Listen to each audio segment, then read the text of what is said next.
Hello, welcome to this breathwork video. My name is Allie with a.Marie.Speaks, and today I'm going to just introduce and talk a bit about 4 parts equal breathing. I may do a practice session towards the end.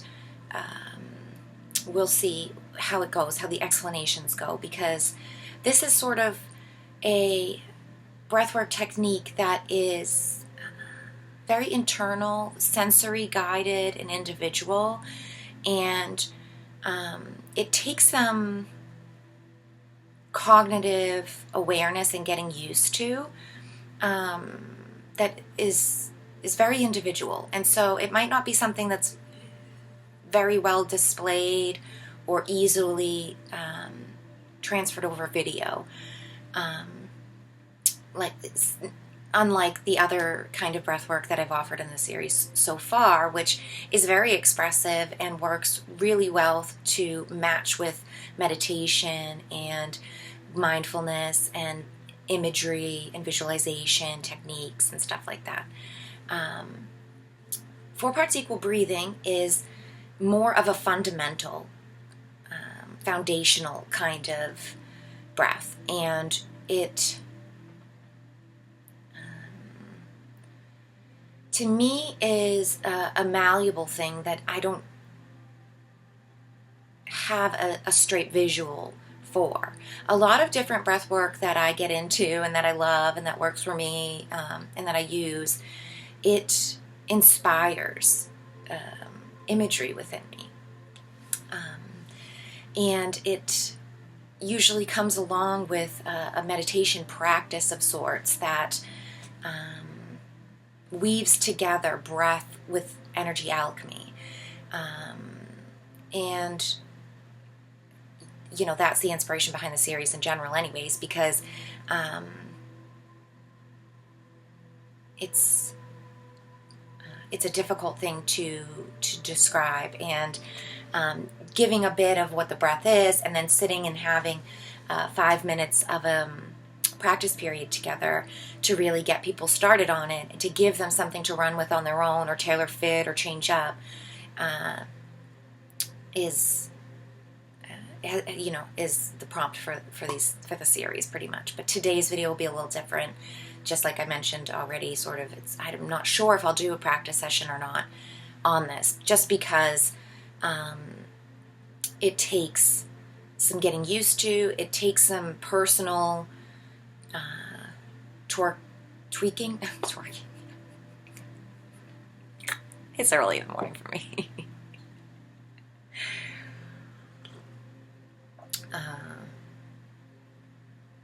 Anyways, I'm not going there. So welcome to video. Thanks for checking this out. If you're new to my channel, I do a lot of different videos on spirituality, meditation, on breathwork, metaphysics, energy, and stuff like that. So if you're interested in that kind of stuff, you can find more content on my channel or my old channel, which I've been locked out of for over a year now. Just about a year, actually, now. There might be 300 or something videos over on my old channel along similar lines: shadow work and energy alchemy, energetic systems, and stuff like that. If you're not new, you already know. And thanks for coming back and checking my channel, my videos out. I really appreciate everyone who watches, so thank you. Let's get down to what we're going to talk about today: 4 parts equal breathing. First and foremost, this is a nasal breath, and I won't go into, all the things behind nasal breathing. I did a little bit in my starter video about nasal breathing. Perhaps I'll throw some links into the description or in the comments, depending on if you find this on YouTube or BitChute, with some sciencey background, some doctors, some experts, talking about these things, if that's interesting to you. But just to know that nasal breathing is much more organic, and it's much more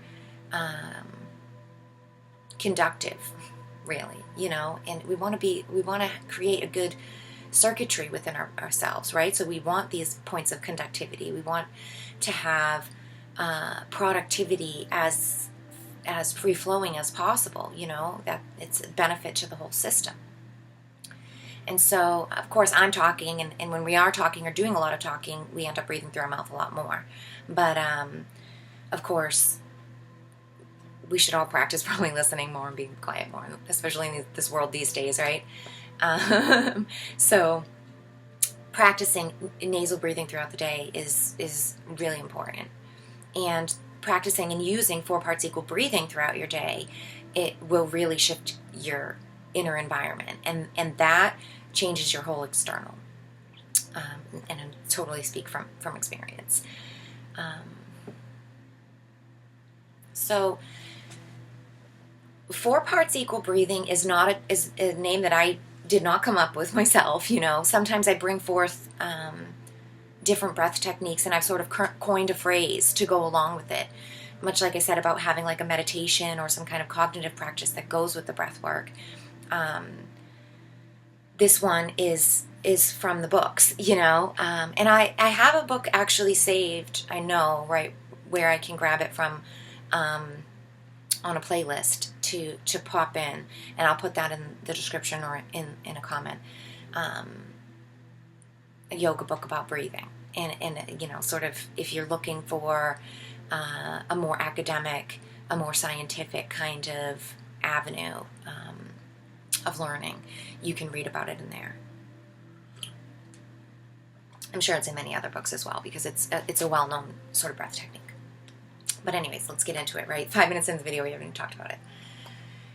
The 4 parts of the breathing, right, are sort of, I like to see them as direction, and also parts as in a whole, like a fraction, right? So that, of course, it's called 4 parts equal breathing. And so the main goal is to get to a place where you can breathe into all 4 sections at the same time, at the same speed, and with the same capacity, and then letting the exhale go in a similar fashion. You know, a steady, equal rate, not with a lot of pressure or deep breathing. You know, it's not something that's like, we don't do it like that. You know, this is supposed to be compatible for all different types of activities, whether, you know, you're sitting still or you're out in the day, whether you're, you know, to me, I'm learning to do it while talking now, but it's, you know, more of a challenge, because we're so used to taking these gasping breaths through the mouth while we speak, sort of in these pauses between sentences or something. It's like, you gasp for breath, you know? But that's, again, it's not, it doesn't promote a harmonious homeostasis of a balance of internal and external breath, right? And, but it's easy to sort of get lost and forget to breathe while we're speaking or while you're doing anything, you know. I remember as a young child, and I did gymnastics for many years, and I would hold my breath all the time during different things, during routines, during different parts of it, you know, especially if I was concentrating a lot, you know. And growing into my adulthood, and even into the years where I was first starting to kind of wake up spiritually, the first thing I noticed was I would cut my breath off all the time. I would find myself, oh yeah, I forgot to breathe. You know, I would be holding my breath and not even realizing it, because I was concentrating on something, because I was thinking about something. I'd be like, you know, so bringing in the breath easily whenever I noticed that it had got away from me was a huge help for me at the start of realizing that I was doing that. Much like nowadays, you know, 10 years later, 11 years later, I'm trying to practice 4 parts equal breathing while even talking. And that in itself is, you know, a bit like trying to do this, the head and the tummy. It takes this mental and physical flexibility and what's the word, modalities of like malleability that you know, we don't always exercise. So with that all said, this is something that first we should start learning and to breathe with and think about at our own time and capacity. Like whether that's, hopefully everyone has a bit of a morning routine for themselves, mind, body, and spirit check-in, exercise, prayer, contemplation, get yourself ready for the day, whatever your kind of likes are around those things to get yourself energized and pumped up and refreshed in the morning and connected to your purpose, to God, whatever your in-between thing is, whatever, you know. But to offer yourself an extended portion of practicing this breath at that kind of time. And if you do something at night as well, which is great to do, or maybe you're a night or a day person, you don't do both. I personally do both, but I wasn't always a morning person, so I can understand. And sometimes also I'm super exhausted by the end of the night, and my like nighttime, I start my prayers or I start my little bit of a meditation and I just am asleep, you know. But anyways, to try to practice this at some designated times in your day before taking it into the real world, you know, is of course where we should start at. So anyways, let's talk about the breath. The 4 directions of the breath, right, are breathing down into the diaphragm first. And what does that really mean? Well, you can look into anatomy. It can be really helpful for some people to have a visualization of where organs sit and what they are. The diaphragm is in the abdomen. It's below where the lungs sit. And so you can see it as breathing down into the abdomen or the stomach, to your guts, to the base of your spine, anything like that, even though the diaphragm, of course, is not in those areas. Whatever your inner anatomy shows you, go with that. And don't ever override your insights of your inner anatomy and the way that your systems work within there over a picture book or over some kind of doctor has said these things, because to me they're helpful guides. They are like bumpers on the bowling, but we don't actually want to hit the bumpers, right? I mean, you want to learn to bowl and not hit them.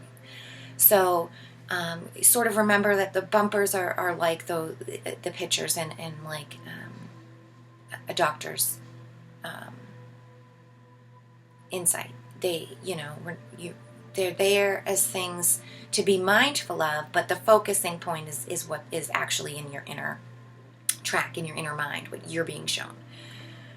So go with that. But anyways, breathing down as far as you can and feeling the abdomen expand. This is the first direction, and this is where, with breathing, a lot of people sit up in the shoulders, in the head, or they have the lateral breath right up here. You know, it's very wide. The lateral directions are part of 4-part equal breathing, but they come after. So we breathe downwards first, down into the diaphragm to feel that real space being created, down and out into the diaphragm. When we have the out happening, right? So we go down, and as the out happens, the out turns into lateral. This is left and right, right? And you want to be able to feel sort of your rib cage expanding, going sideways, feeling space being created. And the last direction is the upwards direction, and it is the very top of the breath, and that's when we get the shoulders involved, and we get the actual lungs involved. We don't want to be hiking up the shoulders. You don't want to have this tippy top fill up breath where like this is like it's not meant to be these huge gasping breaths. It's meant to be comfortable, and it's meant to be as gentle as an inhale as you need, not as this expansive, let me take a huge breath like I'm gonna, you know, Rose and Jack on the Titanic about to go under, like take a big breath. It's not life or death here, and and in fact, you hold your breath longer without air in it, or with the right capacity of air in it, not a giant breath. But anyways, I'm not going to get into breath holds. Different breath for a different time, but very amazing in itself.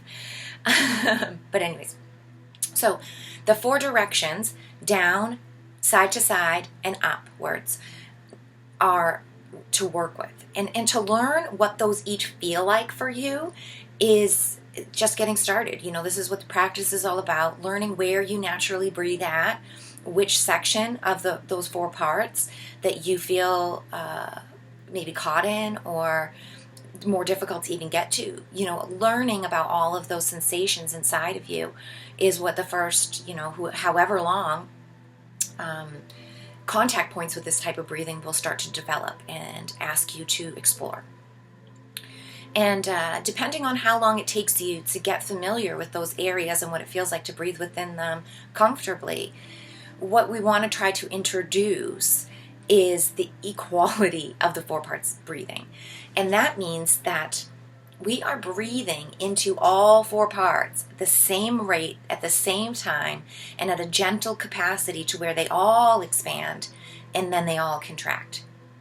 But like I said, it can be quite difficult to get at, and it can be frustrating, and it can be an exercise all in itself, because the breath, everything's good muscle, basically. There's lots of other quality of cells and tissues and things happening in there, of course. But muscle really does lead the way, and it really is, the crutch, the hand railing that is needed, and it's very obvious. It's very tangible. And of course, all of our organs and everything hug into this amazing network of inner core muscles. And so if you haven't activated them, or you have, or even if you know well about them, but you haven't activated them with the breath, when you start to do this breath, you'll feel them in there, and you'll be like, oh yeah, okay, I get it, because you can feel them turning on, and you can feel the movements that, it's, what's the word? It's very small, micro movements. It's subtle, that's the word. Almost imperceptible. Just like when we breathe, and when you get into gentle breathing can become almost imperceptible. And then I'll talk about another type of breathing later with that. But stay focused, Allie. 4 parts equal breathing encourages us to give each part equally a gentle amount of expansion in air, so that they all come together in this nice full whole size breath that then contracts. And when we contract and when we breathing out through the nose, the abdomen closes in, the muscles become tighter and restricted, and the breath comes up out of the nose.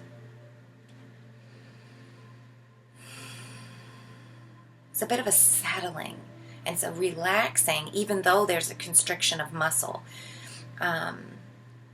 Most of the upper muscles, the neck muscles, the things,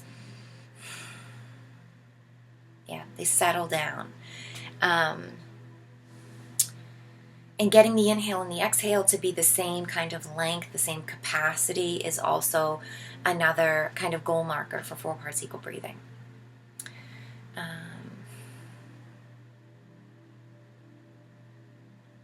Trying to think if I'm missing out on anything. One thing I will say that has really helped my posture, helped my energy, helped where my mind is at, to understand that my mind and emotions actually tell my body and posture what to do before my frenetic boss realizes what we're doing, or that I'm slumped over, or I'm hunched, or something like that. And it's like, oh, no wonder I feel so down. No wonder I'm getting cranky. No wonder I feel alone, or aggravated, or unseen, or something like this. I'm hunched over, I'm collapsed, I'm breathing improperly. Here, let me get into a good breath and sit up straight, and that changes the atmosphere of your emotions. It changes the atmosphere of your energy and inside your body. It really does. We have such strength of choice and power over how we feel and over how our body feels, that sometimes I think we relinquish power to. And I won't get into the, there's many root causes and reasons, and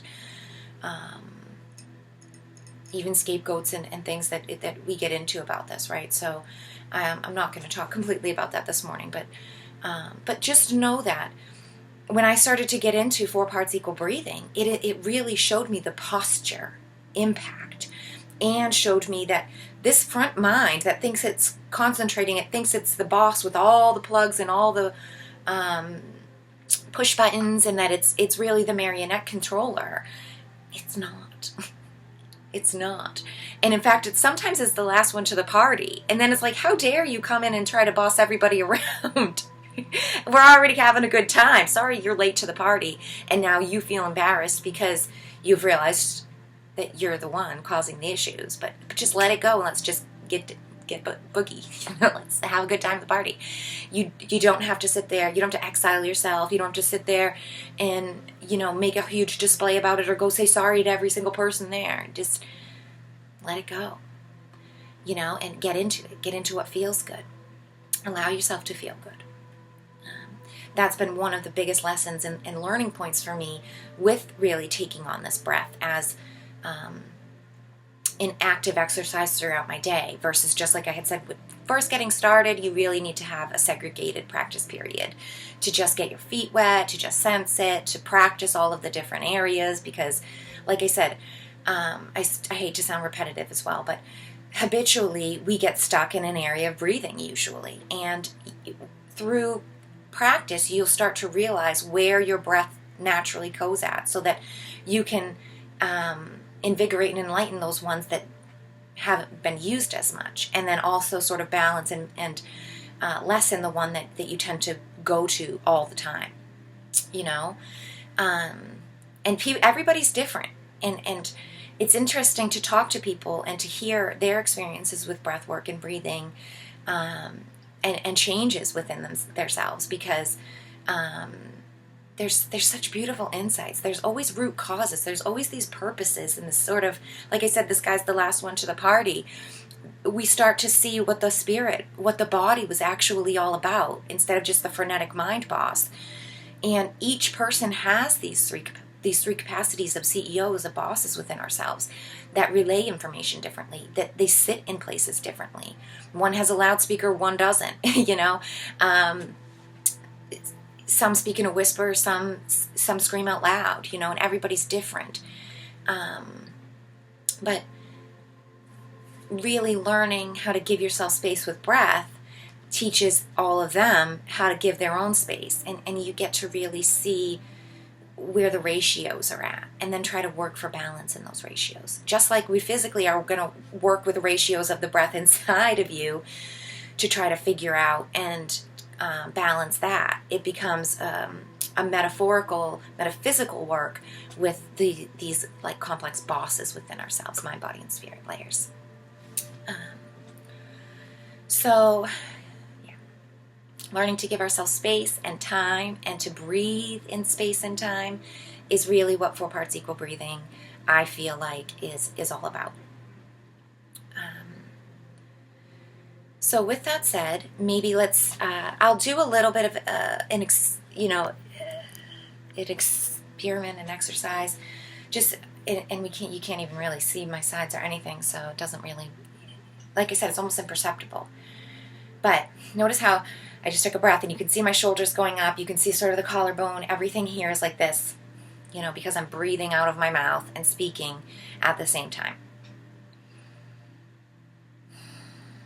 Now see how that is much less perceptible than that.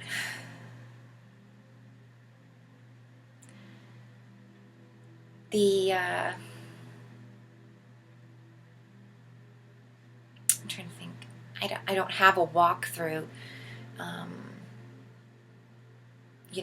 visual sort of thing that goes with this. So bear with me as I try to explain it and showcase it. But when I'm going to breathe in, I'm breathing down and laterally and sort of at this top section all at the same time.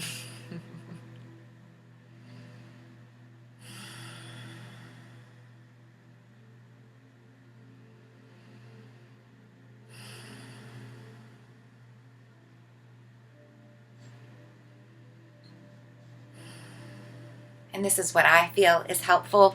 You can't really see me, but I put my hand sort of near my belly, this hand up on my chest, and then to feel them both rising at the same time and collapsing at the same time. And I can feel my sides, you know, I have nothing around my sides, but when you get into feeling that breath, you will feel it sort of hit these sides and it comes out, you know. What I like to think about while I'm doing this kind of breath, or what I used to really visualize when I still do dedicated breathing, but like I said, I'm trying to get it more about throughout my day. But when you can really sit down for 20 minutes, 15 minutes or whatever, maybe 5 minutes, it depends on who you are and how long you can do it for. But the main visual that comes to mind for me and that I would work with is creating elbow room, creating space. I like to see a little me inside there doing this, you know what I mean? Like a side to side and up and down, and really creating flexibility and expansion and places that don't get a lot of air.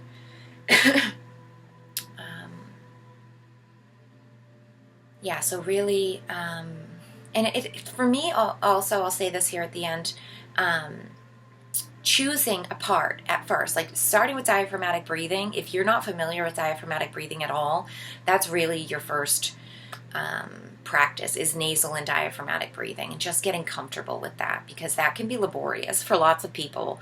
And if you, I'll have to say this, right? If we've got health issues, if you've got breathing problems, if you're overweight, if you have mental issues or anything where you have already have a usurper in place for your sovereignty, then go to your gatekeeper and do the check boxes with them and see, is this okay for me? Am I allowed to do this? What are the repercussions going to look like? What are the risk factors? Is it appropriate for me or not? You know, and whether that's a physical doctor or a mental doctor or whatever, you know, you might have to ask your experts if it's appropriate for you to do this kind of breathing. For me, I find that unnecessary and redundant to have to say things like that, but yeah, I just also think it's quite important. So that's that at the end. Thanks for listening to 4 Parts Equal Breathing, and I hope you'll tune in for the next breathwork later. Bye for now.